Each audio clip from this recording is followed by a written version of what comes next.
say thank you for a rousing introduction. He knocked it out of the park, as we like to say, and a fellow who on any given Sunday is working with 10,000 Texans in his church. So I just again want to say thank you to quite a leader. I'm also proud to be joined today by my best friend, someone who has done more to enrich my life than any other person, an individual who will be a fabulous First Lady for the United States of America, my wife. It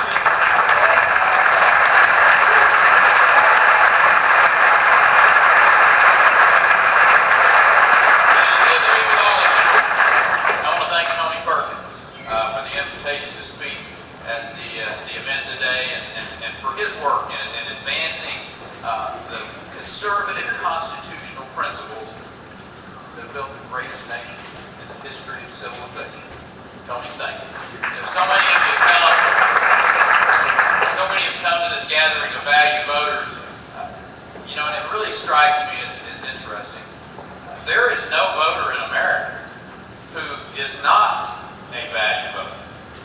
It's just a question of whose values that they share.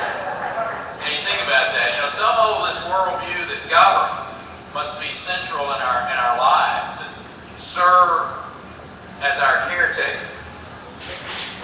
They seek more than equal opportunity. They seek equal outcomes. You know, those in the White House today don't believe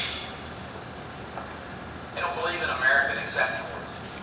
They'd rather emulate the failed policies of Europe. But we see what the policies have led to. 14 million Americans out of work. 45 million Americans on food stamps. And according to Wednesday's Wall Street Journal, Bob, nearly half of Americans now receive government benefits. In response to this economic misery, you know, liberals are now pointing the finger of blame at successful employers under the guise of fairness. But when they utter phrases like fair share, you just know they're once again playing fast and furious with the truth. And the truth is, you can't rev up the engine of an economic growth by heaping higher taxes on job creators. You can't spread success by punishing it. You can't unite our country by dividing it. The answer to our troubles lies in a positive, optimistic vision with policies rooted in American exceptionalism. See, American exceptionalism is the product of unlimited freedom. And there is nothing troubling our nation today that cannot be solved by the rebirth of freedom. Nothing.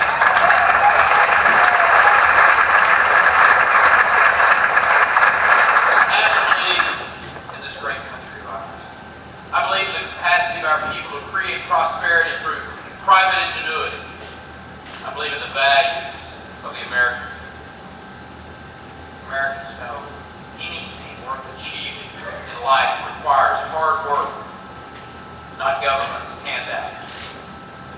This present generation of Americans, they're not looking for government to lead the way. They're looking for America to get out of the way so that they can make the most of the freedom for their families. But you can't live free if you can't find a job. You can't live free if you inherit a $46,000 bill in the federal debt. You can't live free when the government is between you and God.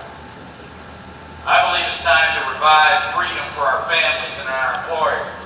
If we're going to get entrepreneurs and small businesses off the mat and on their feet again, we need to freeze all of the pending federal regulations that are out there for the next 6 months.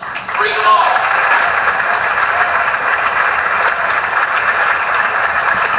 We need to cut taxes for families and employers because the only kind of stimulus that will work is the kind that puts more money in your pocket, not government's.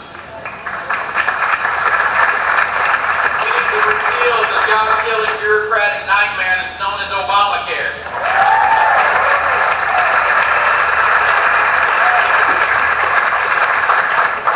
There are three pillars that serve as the foundation of our country: a strong economy, strong families, and a strong military. In my own state, we have created about 40% of all American jobs since June of 2009. Our success is based on four rather simple principles. One is don't spend all the money. Number two is keep the taxes low. Three is provide a fair and predictable regulatory climate. And four, stop the frivolous lawsuits.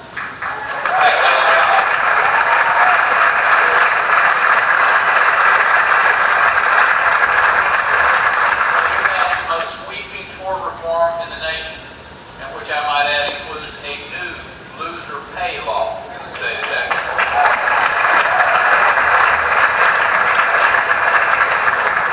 At the same time as the Fed chairman warns that the recovery is close to faltering, just yesterday, the Texas Comptroller's Office said our tax revenues have rebounded to pre-recession levels.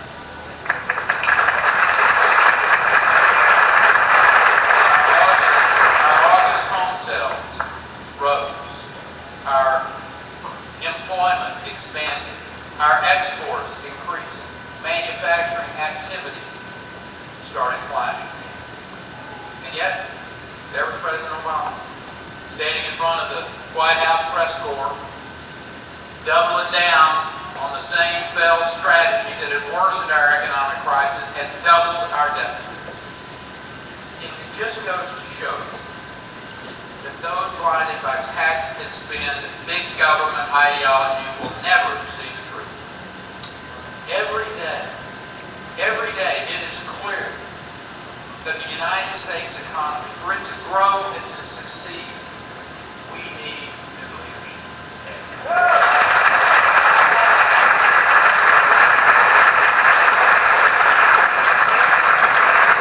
President Obama's commitment to the same old pro-tax, pro-government, pro-regulation policies, they failed our nation. America needs a new leader with a proven record of job creation and sound economic policies. Texas is not immune to the effects of the national economic environment, but recent reports show that low, flat, and fair taxes, reasonable and predictable regulations, restrained government spending is a proven recipe for job creation. The key to prosperity is liberty. Yet the larger government grows, the smaller our circle of freedom. The most basic unit of governance is family. As a conservative, I believe with all my heart that the government closest to you is the best. There should not be a single policy coming out of Washington, D.C. that interferes with decisions best made by the family.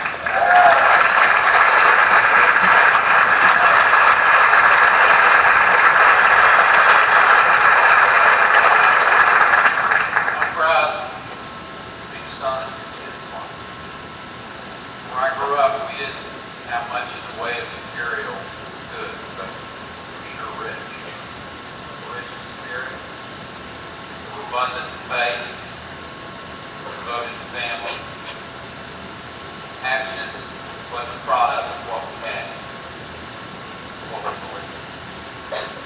And we believe we were blessed to live in the freest nation on this earth. That we were fortunate to grow up where there was a strong sense of community, that there was nothing that we couldn't achieve. The land of the free, home of the brave. Back in my little country school where I grew up and graduated had a motto that said, "No dream too tall for a school so small." There are millions of Americans that are born into less than ideal circumstances. Maybe they were born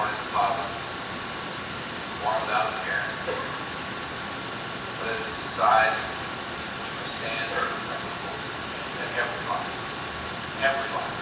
is worth living, regardless of the circumstances. In America,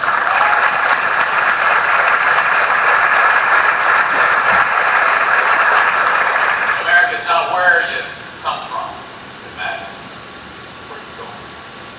As Americans, we must affirm the value of life, not just in our Declaration of Independence, but in the ways that we live. Some candidates, pro-life is an election year slogan to follow the prevailing political winds. For me, it's about the absolute principle that every human being is entitled to life. All human life is made in the image of our Creator.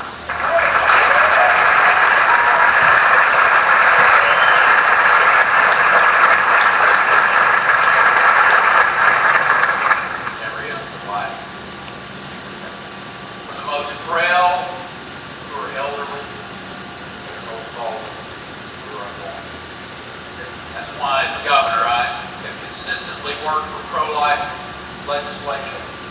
Policies such as parental consent for minors seeking an abortion, a ban on third trimester abortion, and informed consent law. And I'm proud to fight for, I was proud to sign a budget that defunded Planned Parenthood.